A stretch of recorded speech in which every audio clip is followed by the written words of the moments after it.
Hello दोस्तों, स्वागत है आपका मेरे चैनल पर। तो ये प्रैक्टिस सेट का तीसरा वीडियो है।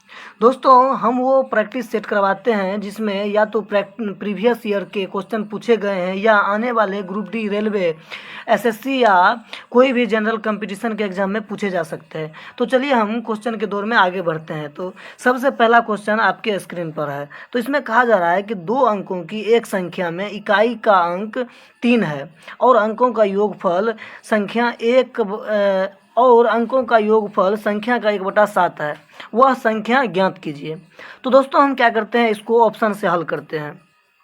अब दोस्तों, जो भी संख्या होगा उसका जो अंकों का योग होगा वो संख्या का 1/7 होगा। तो चलिए हम सबसे पहला ऑप्शन उठाते हैं। तो ये संख्या कितना है दोस्तों, 73। तो इसका जो अंकों का योग होगा वो कितना होगा, 10। अब ये 10 क्या होना चाहिए दोस्तों, संख्या का 1/7 होना चाहिए। तो चलिए हम संख्या का 1/7 करते हैं। तो 73 का अगर हम 1/7 करें तो हमें 10 नहीं मिलता है। इसका मतलब ये ऑप्शन जो है दोस्तों गलत है। अब चलिए ऑप्शन में आगे बढ़ते हैं और दूसरा ऑप्शन को उठाते हैं जिसमें 63 है। तो अगर हम दोस्तों 63 का अंकों का योग देखें तो 9 होता है। तो अगर 63 का 1/7 9 हो जाता है तो इसका मतलब आंसर मेरा क्या होगा, बी होगा। तो चलिए 63 का 1/7 करते हैं। तो दोस्तों यहाँ पे देखिए 7 से कटेगा और ये क्या हो जाएगा, 9। इसका मतलब संख्या के अंकों का योग संख्या के 1/7 है। तो मेरा आंसर क्या होगा दोस्तों, बी। चलिए आगे बढ़ते हैं। तो दोस्तों, ये रहा दूसरा क्वेश्चन आपके स्क्रीन पर। इसमें कहा जा रहा है कि एक रेलगाड़ी 400 मीटर लंबे एक पुल को पार करती है। यदि रेलगाड़ी की गति 30 मीटर पर सेकंड है और रेलगाड़ी पुल को पार करने में 20 सेकंड का समय लेती है तो रेलगाड़ी की लंबाई मीटर में क्या होगा। अब दोस्तों 30 मीटर पर सेकंड है। अगर 30 के स्पीड से रेलगाड़ी अगर 20 सेकंड तक चलता है तो 20 सेकंड तक चलता है तो कितना दूरी तय कर लेगा दोस्तों, तो ये 600 मीटर की दूरी तय कर लेगा। अब दोस्तों पुल की लंबाई तो 400 मीटर है। पुल की लंबाई कितना है दोस्तों, 400 मीटर। तो ये एक्स्ट्रा जो है 200 मीटर, ये क्या है, रेलगाड़ी की लंबाई है। क्योंकि पुल अगर इतना लंबा है तो इसको तो ट्रेन की जो अंतिम लंबाई होगी, मतलब जितना लंबाई होगी दोनों का योग होगा। तो ये क्या होगा दोस्तों, 400 और प्लस 200। तो यहाँ पर 200 जो है दोस्तों वो क्या है, ट्रेन की लंबाई है। तो ट्रेन की लंबाई क्या हो जाएगा दोस्तों, ए, यानी कि 200। चलिए नेक्स्ट क्वेश्चन की ओर बढ़ते हैं। तो दोस्तों अगला क्वेश्चन ये रहा आपके स्क्रीन पर। इसमें कहा जा रहा है कि 10 रुपया प्रति केजी वाली चीनी को 61 रुपया प्रति केजी वाली चीनी के साथ किस अनुपात में मिलाया जाना चाहिए ताकि मिश्रण को 31.5 रुपया प्रति केजी पर बेचने पर 26% का लाभ हो। अब दोस्तों ये जो है विक्रय मूल्य है। ये क्या है दोस्तों, ये विक्रय मूल्य है, मतलब जिस रेट पर हम वस्तु को बेच रहे हैं। तो सबसे पहले हम क्या करेंगे, वस्तु को मिक्स करेंगे और मिक्स करके जो हमें रेट मिलेगा उस पर हम 26% का लाभ जब लेंगे तो वो कितना आएगा, 31.5। तो अब दोस्तों यहाँ पे एलिगेशन लगाएंगे। एलिगेशन क्या होता है दोस्तों, तो यहाँ पर हम सबसे पहले लिखेंगे 10 रुपया प्रति केजी वाला और यहाँ पे लिखेंगे हम 61 रुपया प्रति केजी वाला।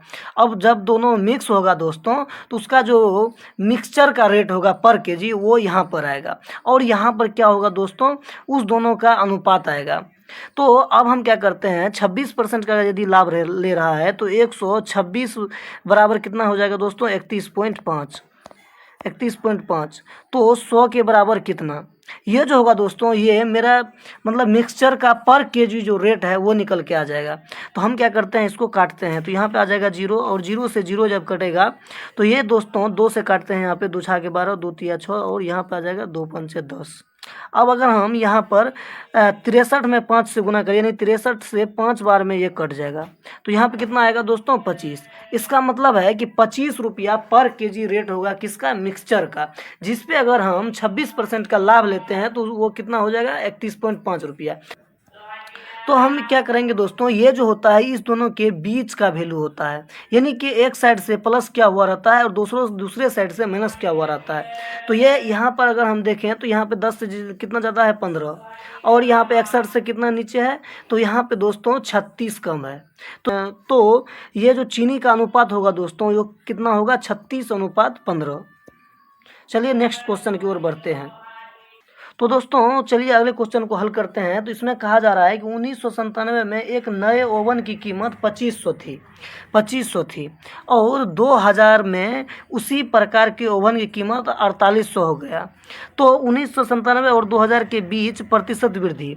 तो दोस्तों अगर 1997 में 2500 था, 1997 में 2500 था और 2000 में 4800 हो गया। तो सबसे पहले हम देखते हैं कि कितना रुपया बढ़ा। तो 4800 में से हम अगर 2500 को माइनस कर दें तो ये आ जाएगा दोस्तों 2300। इसका मतलब है दोस्तों कि पहले 2500 था और उस पर कितना बढ़ गया, तो 2300 रुपया बढ़ गया। तो अगर 2500 पे 2300 बढ़ता है तो 100 पर कितना बढ़ेगा, यही मेरा परसेंटेज वृद्धि हो जाएगा। तो दोस्तों इसको हम काटते हैं और इसको अगर हम काटेंगे तो सबसे पहले इसमें 9 से लगेगा और उसके बाद यहाँ पे 2 आ जाएगा।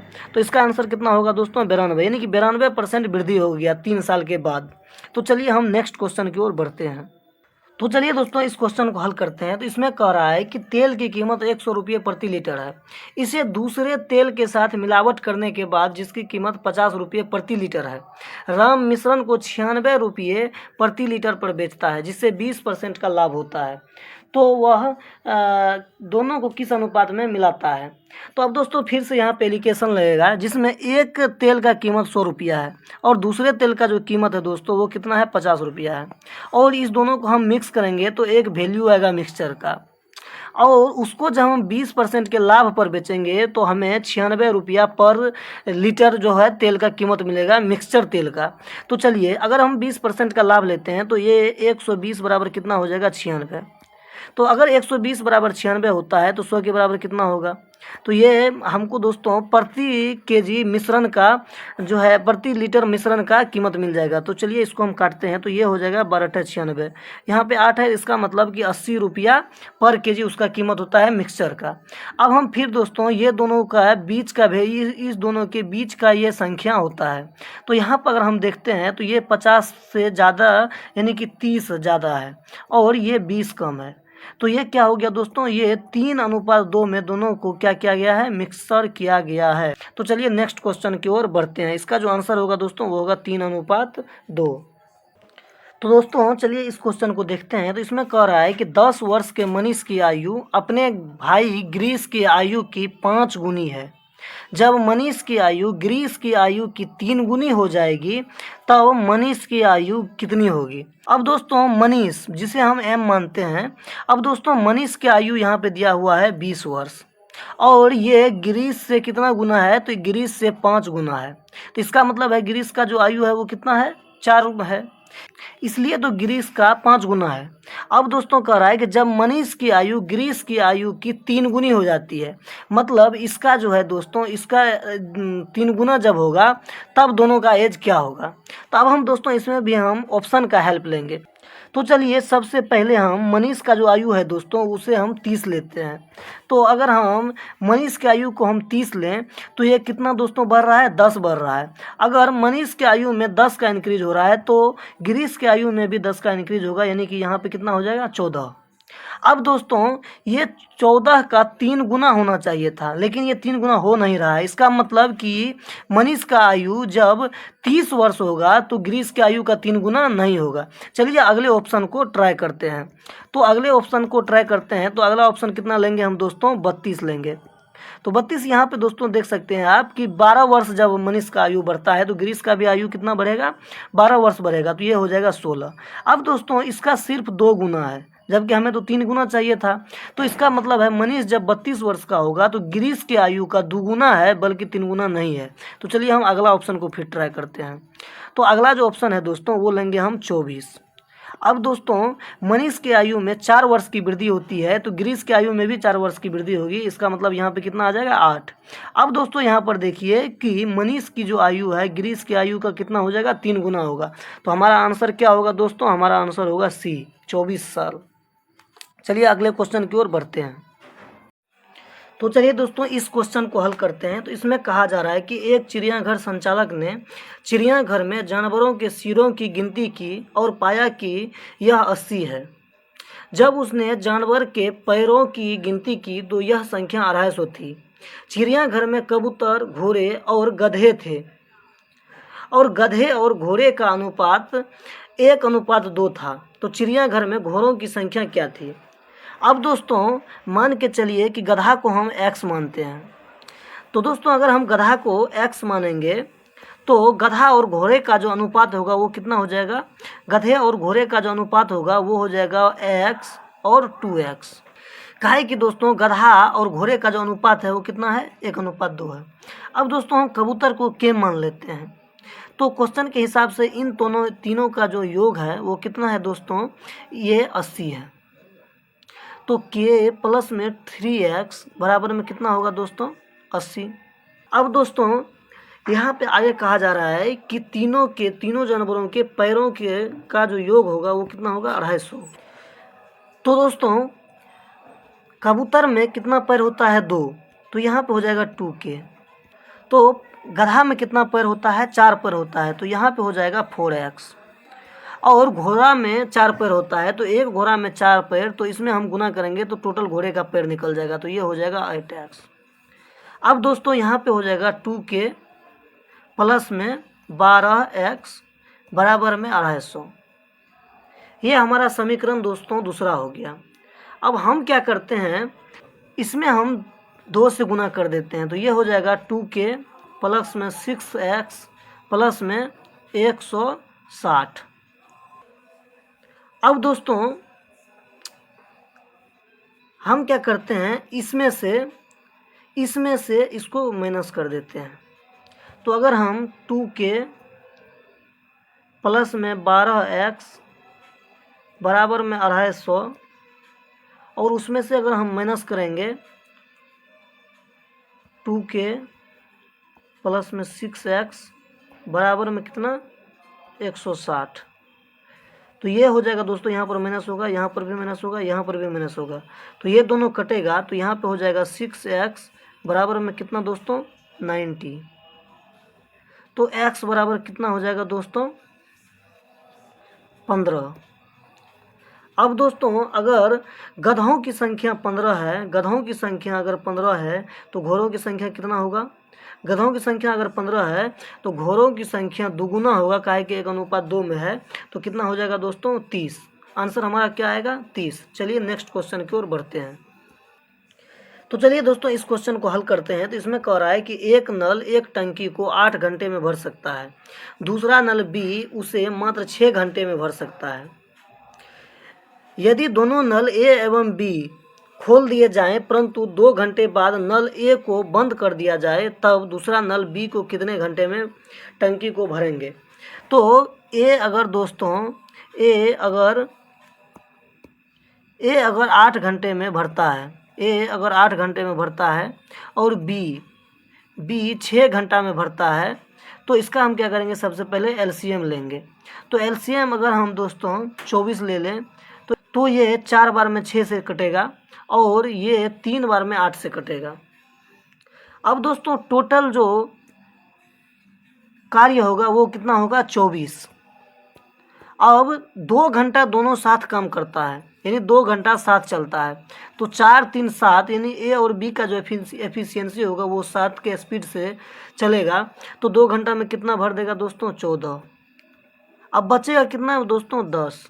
अब इसको सिर्फ अकेले बी कितना देर में भरेगा यही पूछ रहा है। तो बी 10 है और इसमें अगर हम 4 से भाग दें, काहे कि 4 की एफिशिएंसी से कर रहा है, यानी 4 पर घंटे भर रहा है, तो अगर हम इसमें 2 से काटें तो ये हो जाएगा 5/2। और अगर 5 में 2 से भाग दें तो ये कितना आ जाएगा दोस्तों, 2.1/2। तो चलिए दोस्तों अब नेक्स्ट क्वेश्चन की ओर बढ़ते हैं। तो दोस्तों नेक्स्ट क्वेश्चन ये रहा आपके स्क्रीन पर। इसमें कह रहा है कि एक गाड़ी पहले घंटे में 40 किलोमीटर, अगले घंटे में 115 किलोमीटर और अगले 1 घंटे में 45 किलोमीटर की दूरी तय करती है। इसकी औसत गति ज्ञात करें। अब दोस्तों औसत गति के बराबर क्या होता है कि कुल दूरी बटा कुल समय बराबर क्या होता है, औसत गति। तो यहाँ पे दोस्तों 40 किलोमीटर चला, फिर 115 किलोमीटर चला और फिर 45 किलोमीटर चला। तो चलिए हम इन सबों को जोड़ देते हैं। तो यहाँ पे 5 5 10, तो यहाँ पे क्या आ जाएगा, 0। अब हाथ में कितना बचा दोस्तों, 1। तो 4 1 5, 1 6, 4 10 और यहाँ पे क्या हो जाएगा, 1 1 2। तो 200 और ये चला कितना, तो 1 घंटा पहले चला 2 घंटा फिर बाद में चला और फिर 1 घंटा चला, तो 1 2 1 3 1 4, इसमें अगर हम भाग देंगे तो ये कितना हो जाएगा दोस्तों, 50 किलोमीटर प्रति घंटा। चलिए नेक्स्ट क्वेश्चन की ओर बढ़ते हैं।